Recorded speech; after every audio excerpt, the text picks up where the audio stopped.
Hello friends.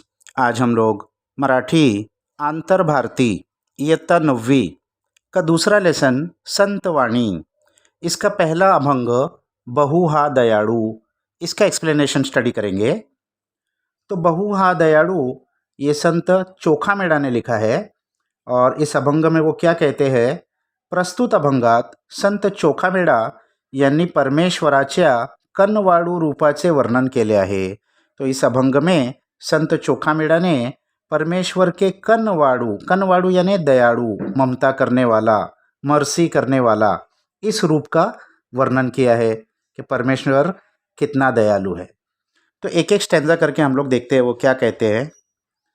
तो वो कहते हैं, बहुत कनवाळू बहु हा दयाळू, जाने लड़ा पाड़ू भविकाचा।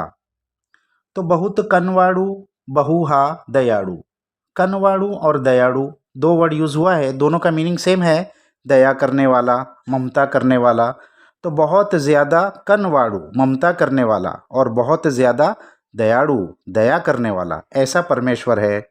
कभी कभी किसी की बड़ाई बयान करते हुए एक शब्द काफ़ी नहीं होता, तो दो शब्द को लाया जाता है बहुत ज़्यादा बताने के लिए। फिर वो कहते हैं, जाने लड़ा पाड़ू भविकाचा, वो जानता है लड़ा, लड़ा यानी प्रेम, भक्त लोग उससे कितना प्रेम करते हैं ये वो जानता है। और पाड़ू भविकाचा, वो भी फिर इन रिटर्न उनको वैसा ही प्रेम करता है। तो मराठी के अंदर इसका सरल अर्थ क्या होगा, परमेश्वर हा खूप कनवाळू, ममताळू व खूप दयाळू आहे। तो भक्तांचे मन जानतो व त्यांच्यावर खूप प्रेम करतो। तो परमेश्वर भक्तों से बहुत प्रेम करने वाला है, मर्सीफुल है। दूसरे स्टैंजा में वो कहते हैं, जात वित्त गोत न पाहेची काही, घालावी ही पाई मिठी उगी। तो जात वित्त और गोत ये क्या होता है, जात यानी जमात, कौन सी जमात है, कौन सा जात है, ऊंची जात नीची जात। और वित्त होता है राहणी मानाची श्रेणी, यानी रहन सहन कैसा है, अमीर है गरीब है। और गोत होता है घराने, कौन से घराने का है। तो परमेश्वर न किसी की जात देखता है, न किसी का वित्त देखता है, न किसी का गोत देखता है, उसके लिए सारे ही इंसान समान है, बराबर है। घालावी ही पाई मीठी उगी, तो इसलिए हमको भी परमेश्वर के पैरों में मीठी यानी लिपट जाना, गिर जाना। और उगी, उगी होता है निमुट, शांतपने, यानी बगैर किसी डर के शांति के साथ उसके पैरों पर कोई भी इंसान आकर लिपट सकता है। तो मराठी में इस लाइन का, इस ओळी का सरल अर्थ क्या होगा, परमेश्वर हा जात पात राहणी मात्र गोत्र घराणे यांत काही भेदभाव करीत नाही। कोणत्याही भक्ताने निमूटपणे परमेश्वराच्या चरणांना मिठी मारावी, त्याच्या चरणी नम्र व्हावे।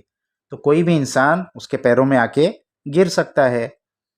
फिर आगे वो कहते हैं, न मागता आभारी आपोआप होतो, भाविकासी देतो भुक्ती मुक्ति। तो न मांगता बगैर मांगे आभारी आपोआप होतो, यानी परमेश्वर हमसे कोई चीज़ मांगता नहीं है, वो हमसे कुछ नहीं चाहता है, बल्कि अपने आप बगैर मांगे जो उसका भक्त होता है उसके बगैर मांगे ही उसकी ज़रूरत पूरी कर देता है। भाविकासी देतो भुक्ति मुक्ति, भाविक यानी भक्त मानने वाले को बगैर मांगे ही सारी चीज़ें देता है। और यहाँ दो वर्ड आए हैं खास, भुक्ति और मुक्ति देता है।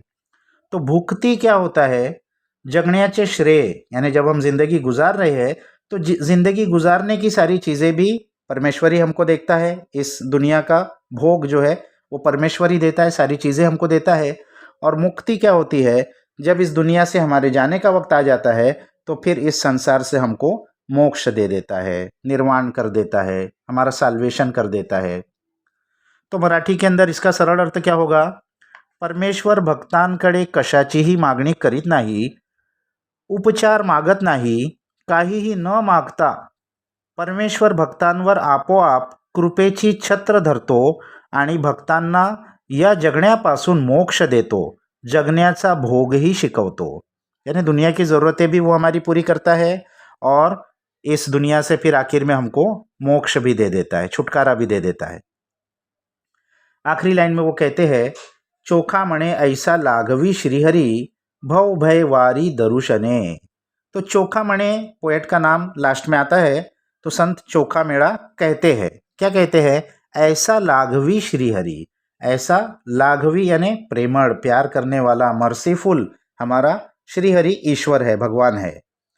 भव भय वारी दरुशने, सिर्फ उसके दर्शन से ही हमारा भय, हमारा फियर, दुनिया का, संसार का जो डर होता है इंसान को कि कैसे हम जिएंगे, क्या होगा हमारा, सिर्फ उसके दर्शन से ही ये सारे भय, फियर इंसान के दूर हो जाते हैं।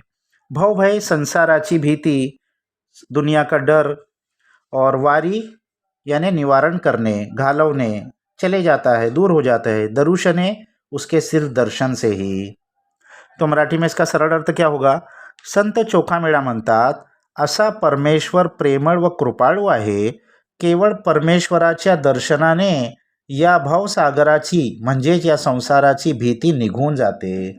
सिर्फ उसको देखने से ही हमारे सारे डर खत्म हो जाते हैं। जब परमेश्वर हमारे साथ है तो फिर हमको किस चीज़ की चिंता, सारी ही चीज़ आसान है।